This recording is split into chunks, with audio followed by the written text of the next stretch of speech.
The Kardashian-Jenner family are being talked about a lot lately, but not for the reasons they probably want. There's been a huge conversation around them losing their power, and people are just over them as a whole. When the trailer for the new season of their show dropped this week, no one cared. The trailer was extremely boring, and we really haven't seen much excitement towards it.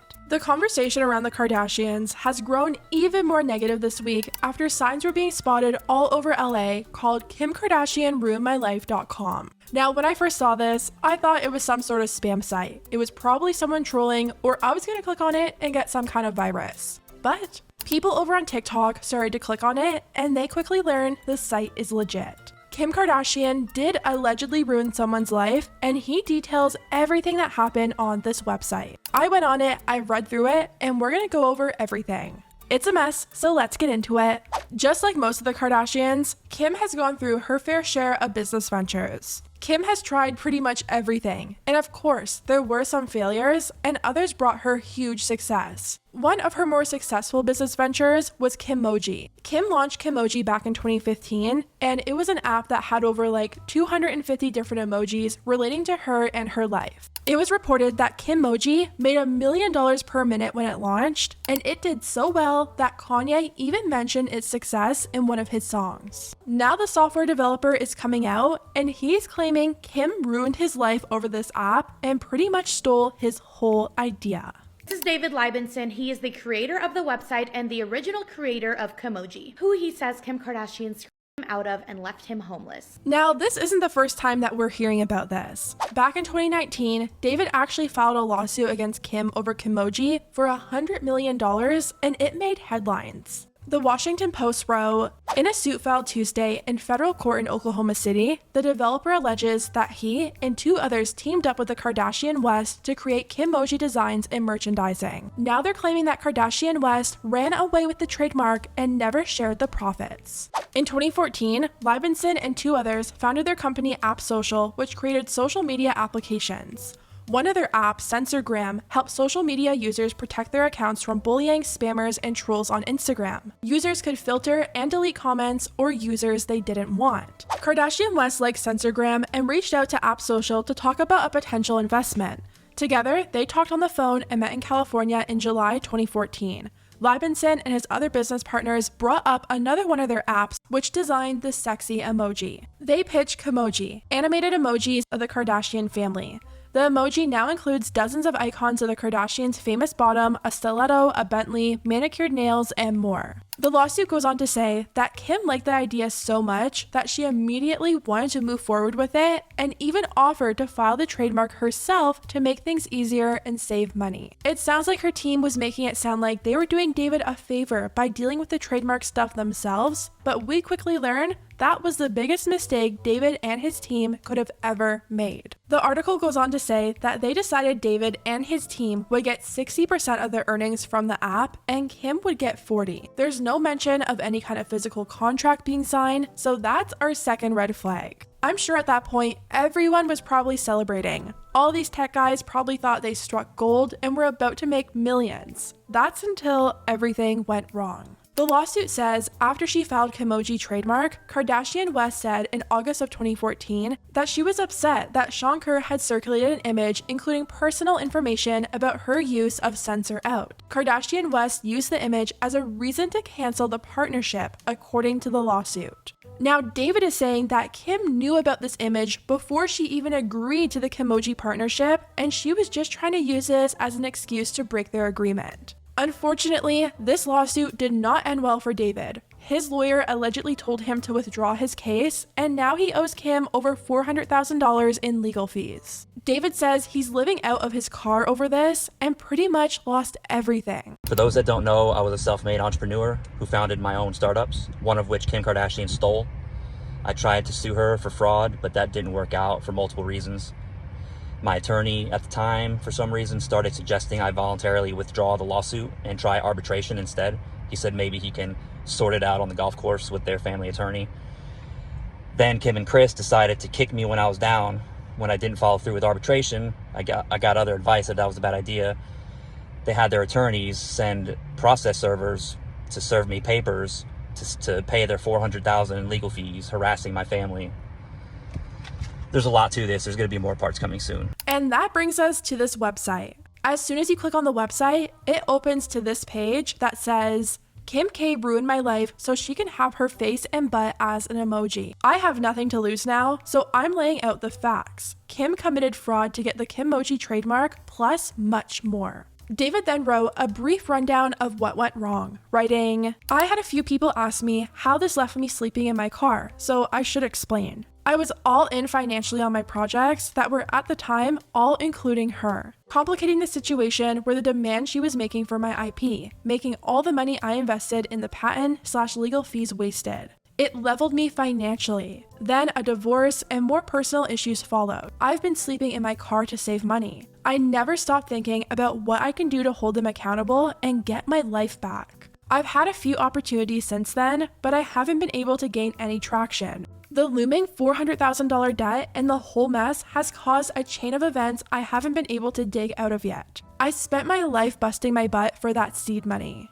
The lawsuit was mishandled by my ex-attorney, who added this case to his bio on his website after there was no resolution. At the end of the lawsuit, the Kardashian team had the option to hit me with legal fees from arbitration I was never a part of somehow. They used that to threaten to take assets or garnish wages if I didn't keep my mouth shut. Now, I don't care if they come after me financially. There's nothing left to take. They won't come after me for the $400,000 legal fees if I keep my mouth shut. Since the last attorney oddly had me voluntarily withdraw the lawsuit, I can still refile. It would just cost hundreds of thousands or more to fight. I've been told there's so many angles to this, from copyright, trademark, trade secret misappropriations, fraud, swindle, and more violations. They simply have endless funding for attorneys. The stress from this case tore my family apart.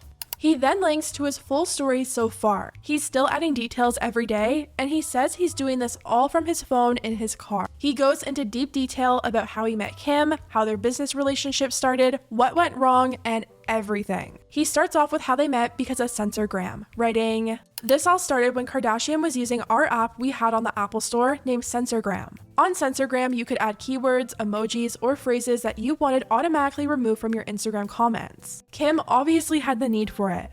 She used our app and reached out to me by phone to discuss being the face as well as partner. Then a few weeks later, we met and made the initial partnership agreement at Chris's house in Calabasas, California. After that is when it all got weird. So they weren't even meeting because of Kimoji at first. Kim just liked his censoring app, she saw the potential in it, and she wanted to meet to discuss investing in it." He wrote, "I lost everything while Kardashian went on to make millions off an idea she had nothing to do with creating. She also interfered with a patent I had filed for a process that is now used by Instagram to automatically remove comments on social media. Kardashian never explained her part in this interference or why she discussed our IP with Kevin, ex-CEO of Instagram, without permission after her and her team signed our NDA to get our patent filed. At that time, Instagram had no intention of using automated comment control. Then, less than 18 months after Kardashian's interference, our process is in Instagram settings. Myself or my partners received nothing for any of it, yet." In 2014, the face-to-face meeting for Censorgram was in Calabasas, and at this point, she's not even heard the name Kimoji or thought of herself as an emoji. Emojis weren't as big as they are now, keep in mind. All went well for the Censorgram part. We discussed shares, what platforms we want to bring this to, legal stuff, like us getting them our file with our provisional US patent info for the process we created, etc., etc. Her team signed our NDA for that. The importance of this comes up when we talk about Censorgram later. And this is where Kimoji comes into play. David wrote, "Then at the end of this meeting, we pitched the mock-up Kimojis and Kim absolutely loved the idea. Kimoji became all that mattered. We agreed to split 50-50 on Kimoji. After the meeting, we received a call and were told by Kim's team that we needed to be coached to handle working with an A-list celebrity. This gets extra scandalous during this few-week period of time following the meeting. My family and I are on cloud 9 with the thought of our new agreement with Kim and all the success we'd have together. Then, out of the blue, Kim contacts us and asked if we trademark Kimoji, and everything was good, but they would go ahead and do that to be helpful. Literally 5 minutes later, Kim calls and is shocked, asking, 'Who's Ryan?' and all distraught. Apparently, without my knowledge, one of our partners took a picture of some words on a page that Kim used in our Censorgram app. No user handle or private info, just a little clip of a screenshot to brag, privately between him and a friend. Well, this friend was jealous and actually had a friend in Chicago that knew someone in Kim and Kanye's world. Now, Ryan's friend Alice is friends with Gene, and he's close to Jonathan, who is obviously friends with Kim. They intentionally sent this screenshot in hopes it would interfere. It did. Now, before we go any further, keep in mind, this Narayan guy is referred to as Ryan sometimes, and that will become really important later on.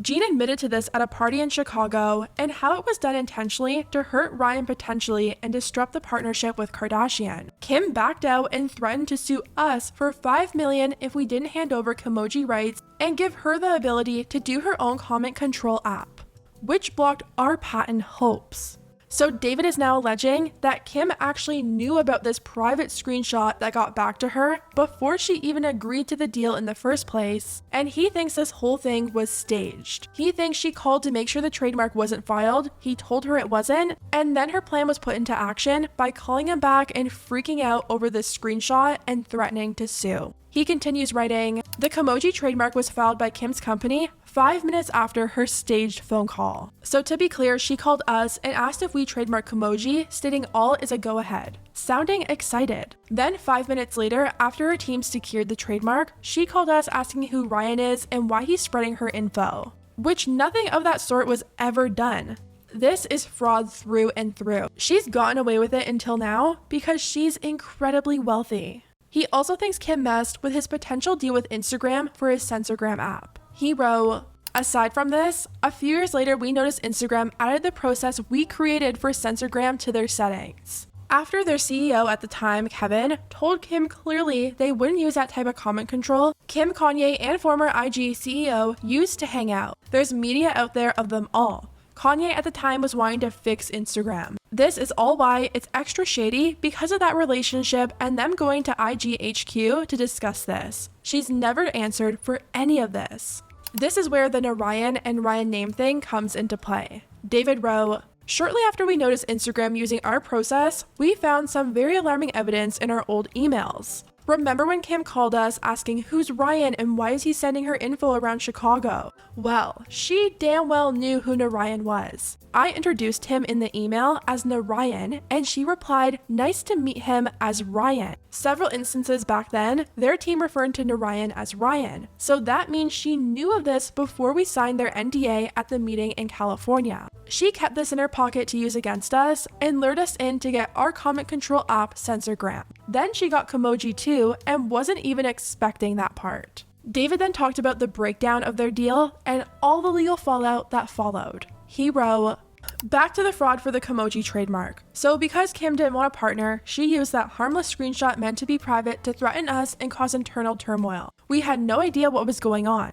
The threatening letter from Martin Singer's office had me shaking as I had something to lose then. The threat made it seem like we really messed up. With all the parties involved, it took a bit to understand what they were even talking about. Come to find out, a different attorney I had look at this said the statute they said we supposedly violated in the threat from Singer wasn't applicable to what we supposedly even did. This whole thing was a complete show, and Kardashian Jenner made tons of money for years off of it.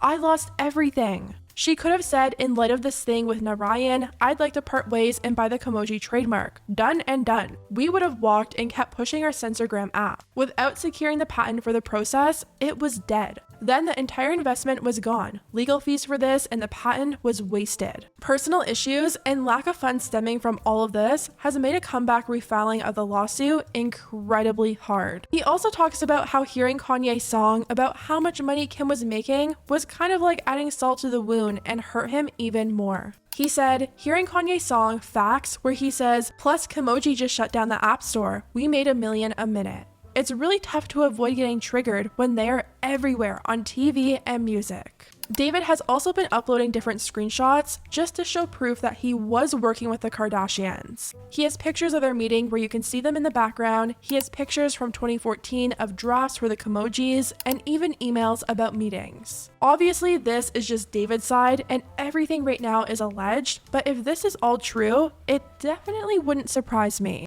Kim has a history of ripping off ideas from people smaller than her, so this wouldn't be her first time. David has created a TikTok, and he's starting to share his story over there as well. Lawsuits cost a lot of money, and like David said, the Kardashians have a lot of money to throw at legal battles, which makes this really hard for people like David who are living out of their car and can't afford to fund a lawsuit.